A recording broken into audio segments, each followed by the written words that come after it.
शिव तांडव रचना की एक अनोखी घटना है।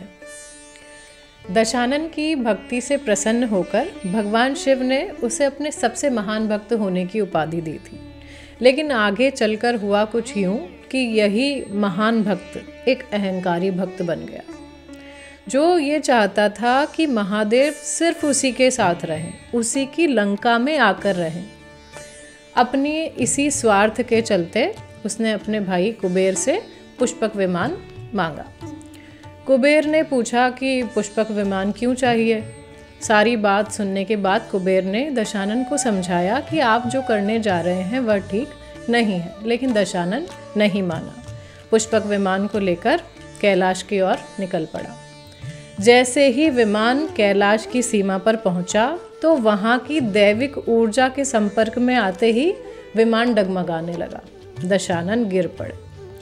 उस समय दशानन को नंदी ने देख लिया और नंदी को उन पर हंसी आ गई। इस पर दशानन अत्यंत क्रोधित हो गए और नंदी को मूर्ख वानर कहकर अपमानित करने लगे। अहंकार में ये तक कह डाला कि पूरे ब्रह्मांड में किसी भी मनुष्य और देवता में इतना सामर्थ्य ही नहीं है कि मुझे स्पर्श भी कर सके, फिर तू तो एक पशु है।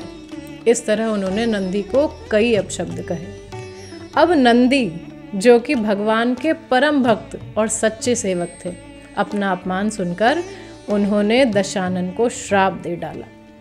ये श्राप दिया कि आज जिस पशु का तुम अपमान कर रहे हो, भविष्य में वही तुम्हारे वध का कारण बनेगा, और अपने जिस वैभव और ऐश्वर्य पर तुम्हें इतना अभिमान है, भविष्य में एक वानर ही उसे भस्म करेगा। नंदी की बातों को सुनकर दशानन ने समझा कि ये तो मंद बुद्धि है और मैं तो अपना जो काम करने आया हूँ, महादेव को कैलाश सहित अपनी शक्तिशाली भुजाओं में लेने आया हूँ और मैं वो काम करूँगा। अब यहाँ पर आप देखिए कि दशानन को पहले भाई कुबेर ने समझाया और फिर नंदी ने भी रोकने का प्रयत्न किया, लेकिन विनाश काले विपरीत बुद्धि। दशानन कुछ भी सुनने और समझने को तैयार ही नहीं थे, क्योंकि पूर्णतः विवेकहीन हो गए थे।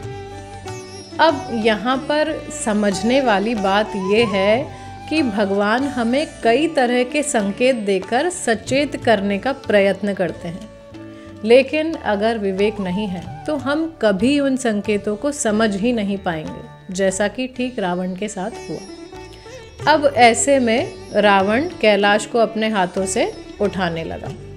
तब भगवान ने अपने पैर का अंगूठा कैलाश की भूमि पर रख दिया, जिससे रावण के हाथ कैलाश के नीचे दब गए। वह जोर जोर से रोने चिल्लाने लगा, बहुत कष्ट उसे महसूस होने लगा। उस समय नंदी वहीं खड़े थे।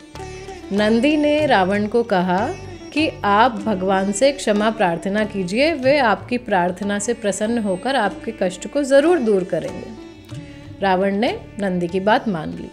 तब उन्होंने संगीतबद्ध शिव स्तुति की। उसी स्तुति से प्रसन्न होकर भगवान ने अपना पैर हटाया और रावण को उस कष्ट से दूर किया।